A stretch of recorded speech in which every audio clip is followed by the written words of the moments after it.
The world to a mystic is like a dome that gives a re-echo of all that is spoken into it.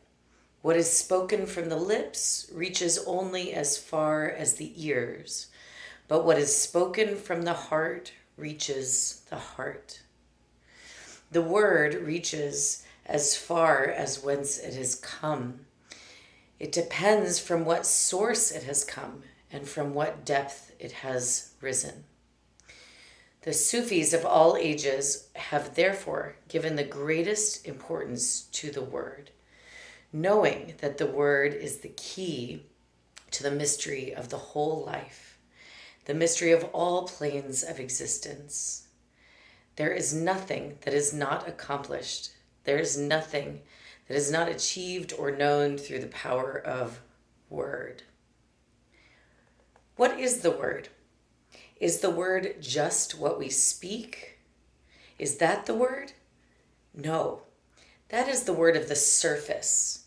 Our thought is a word, our feeling is a word, our voice, our atmosphere. There is a saying, what you are speaks louder than what you say. What you are speaks louder than what you say. This is from Hazrat Inayat Khan, Sufi mystic, and in particular, a philosopher of the mysticism of sound and music. Om is spoken of in the Yoga Sutras by Patanjali.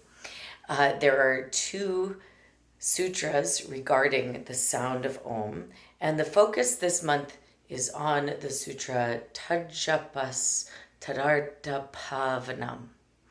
And it means that through repetition, one realizes the meaning of Om. So any time that it's possible to make the focus of the month as experiential as you can, one should take the opportunity to do so.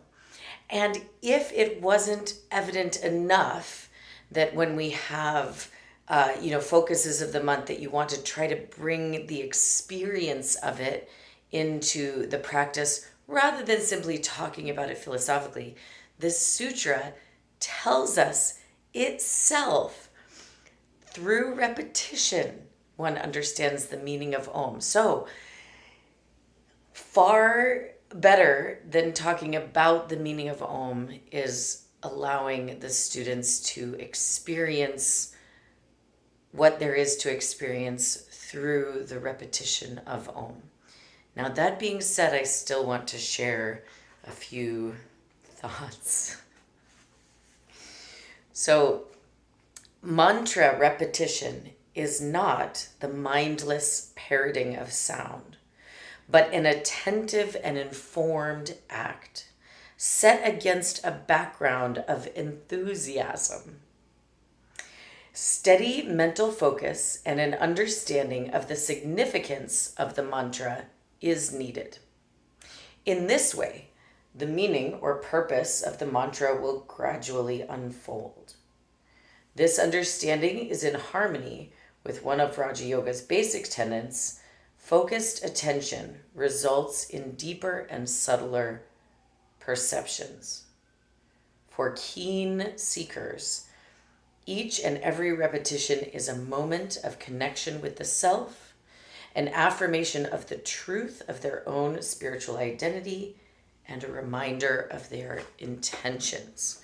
This is coming from Inside the Yoga Sutras from Jagannath Carrera.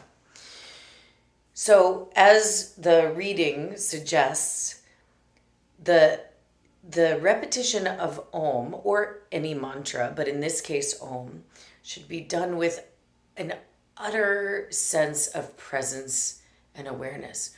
So as we're repeating Om, the sound, the vibration in the throat and in the body, the breath, the awareness of the others around us in the room, even the sort of mechanism that we're chanting with, right? Do I inhale first and then part my lips, or do my lips part a little bit and then I breathe in before I chant. In other words, try to make it as present of a repetition as possible every time. And as we'll see in a moment, Om does have everything to do with time, right? So even in in many of the ancient texts, there's the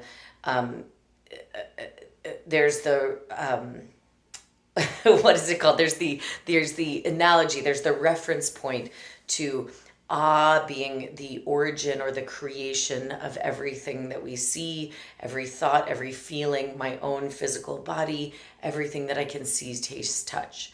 So is the birth of the sound.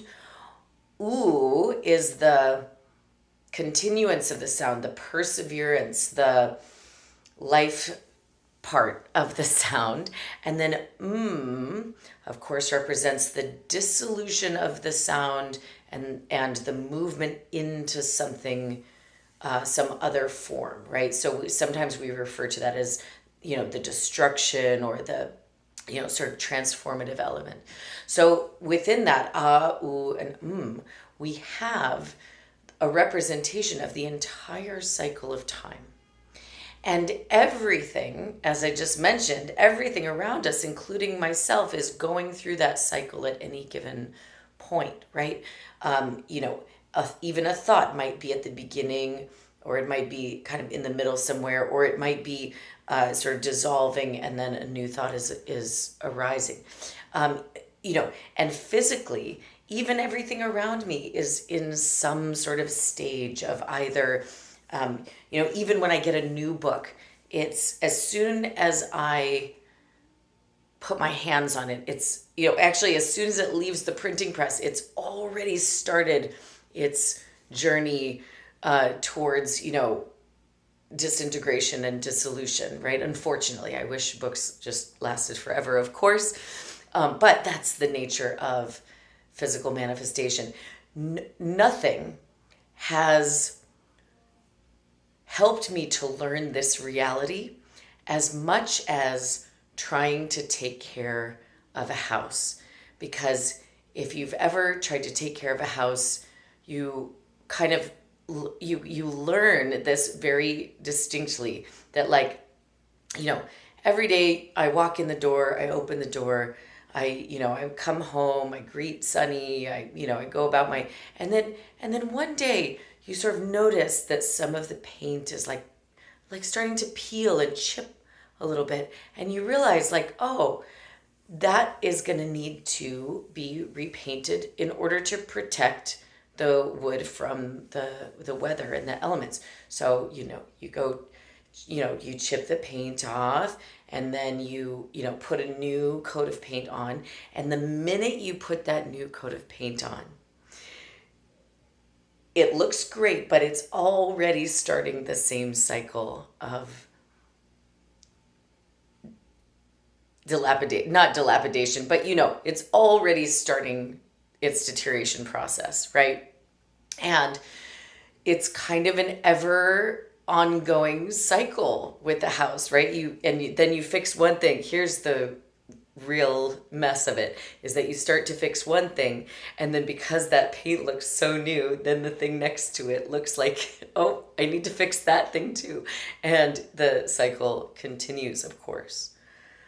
But anyhow, even as I'm sitting there scraping the old paint off or putting the new paint on, there is this sense of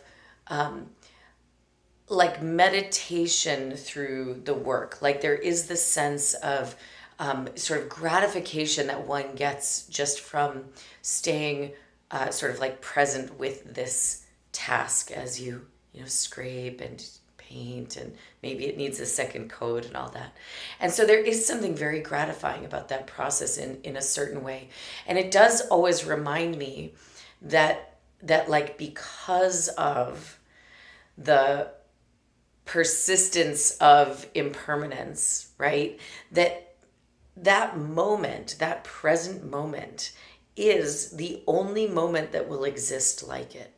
Sometimes I get that feeling reading a book too, right? Where I think about, like, my mind is exactly in the place it is now to receive the text, and the even the book itself is, a temporary thing. So it just so happens that my mind and the text are meeting in this exact moment. And that's like a beautiful thing. We could even think back onto the old, the sort of pre-Socratic Greek saying about, no person steps in the same river twice, meaning the the person is always changing, the mind of the person and perceptions are always changing, and then of course the creek is always changing because it's sort of an ever flowing, ever changing, more apparently so maybe than my mind and my body, even though my mind and body are also like the creek, always changing. So in that sense, in every moment, we could remind ourselves of this, that in every moment, everything is going through the cycle of time, the Om cycle, and yet by repeating Om, that could be a very direct way to bring our mind into the present moment with everything else that is in that moment as well, right? So Om represents the whole cycle of time. And when we chant it, we have that opportunity to really register that full presence of time as well.